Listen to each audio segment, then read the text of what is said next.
বন্ধুরা, স্বাগত জানাই আমাদের কৃষি কালচার দেখতে। বর্ষাকাল যেহেতু শুরু হয়ে যাচ্ছে, তাই বনায়ন শুরু করলাম। শুরুতেই 5টা মেহগনি গাছ আনছি আজকে সরকারি বন বিভাগের নার্সারি থেকে। 9 টাকা করে পিস নিচ্ছে। এই যে খামারের যে বেড়াটা, এখানে যে পায়ে চলার পথ আসছে, এই পথের এক পাশ দিয়ে লাগানো শুরু করলাম। ইতিমধ্যে 5টা গর্ত করে ফেলছি। এই যে গর্তগুলো এখানে এখন লাগিয়ে দিব। আস্তে আস্তে করে পুরা খামারের চারপাশেই এবার গাছ লাগানো শুরু করব। মাটি একদম নরম, একদম নরম মাটি। আলহামদুলিল্লাহ 5টা গাছই লাগাইলাম। আপনাদের দেখাই, এই যে গাছগুলো ছোট কিন্তু টেকসই, ছোট হইলেও টেকসই আছে, তাই আশা করি এগুলো বেঁচে যাবে। এই যে খামারের বেড়া বরাবর লাগাইছি, এখন আল্লাহ যদি বাঁচায়।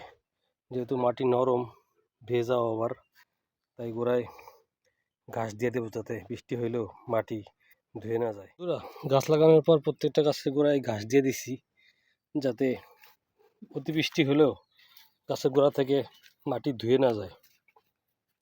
এই যে ঘাস দিয়ে দিচ্ছি গোড়ায়, যাতে মাটিটা ধরে রাখে। 5টা দিয়ে শুরু করলাম, আরও 5টা গাছ হলে এই সারিটা পূর্ণ হতো।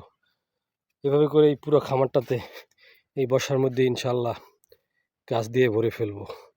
এইবার আর ফলের গাছ লাগাবো না, যেহেতু চোরের উৎপাত আছে, তাই এবার শুধু কাঠের গাছই লাগাবো। সকালে যে পাউলুনিয়া গাছগুলো লাগাইছিলাম, সেগুলোতে পানি দিতে হবে।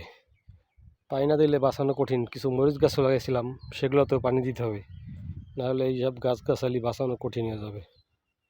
তাই এখন পানি আনবো, এই পুকুর থেকে পানি আনি না, প্রত্যেকটা গাছের গোড়ায় দিব।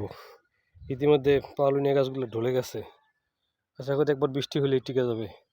তো আমি যেহেতু আজকে চলে যাব, তাই গাছের গোড়ায় পানি দিয়ে যাই, আবার কবে না কবে আসবো। আজকে যেসব গাছ লাগাইছিলাম প্রত্যেকটা গাছের গোড়ায় পানি দিলাম, যদিও ঠাঠা রোদ, কিন্তু তারপরও প্রত্যেকটা গাছের গোড়ায় যেভাবে ভিজাই দিলাম, যাতে 2-1 দিন বৃষ্টি না হলেও গাছগুলো টিকে যায়। যদিও অলরেডি ঢলে পড়ছে, কিন্তু তারপরও আশা করি বৃষ্টি বাদলা হলে গাছগুলো টিকে যাবে।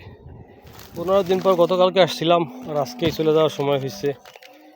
এখন ফাইনালি চেক দিতেছি কোনো কাজ বাকি আছে কিনা। একটা জিনিস দেখাই, এটা হচ্ছে গাইনুরা গাছ, প্রচুর শাক হয়েছে। চাইলে এই শাকগুলো রান্না করে খাওয়া যায়, হালকা নোনতা নোনতা, কিন্তু খুবই পুষ্টিকর, আবার খেতেও সুস্বাদু। কিন্তু আমার সময় হলো না এগুলোকে হারভেস্ট করে। 3 বছর ধরে এই গোলমরিচ গাছটা পালতাছি, একবারও ফুলের দেখা পাই নাই। দেখা যাক আরো বড় হলে ফুল হবে ইনশাআল্লাহ। আমার এই বিচিত্র ধরনের গাছ আছে, অনেকে হয়তো বিশ্বাসই করবেন না। এই দেখেন হাড়জোড়া গাছ, কি সুন্দর হয়ে উঠছে লতার মতো।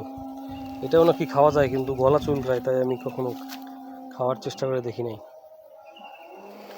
আমার ইচ্ছা যে এইগুলা সংরক্ষণ করে রাখা, মানুষকে দেওয়া, মানুষের প্রয়োজন মেটানো।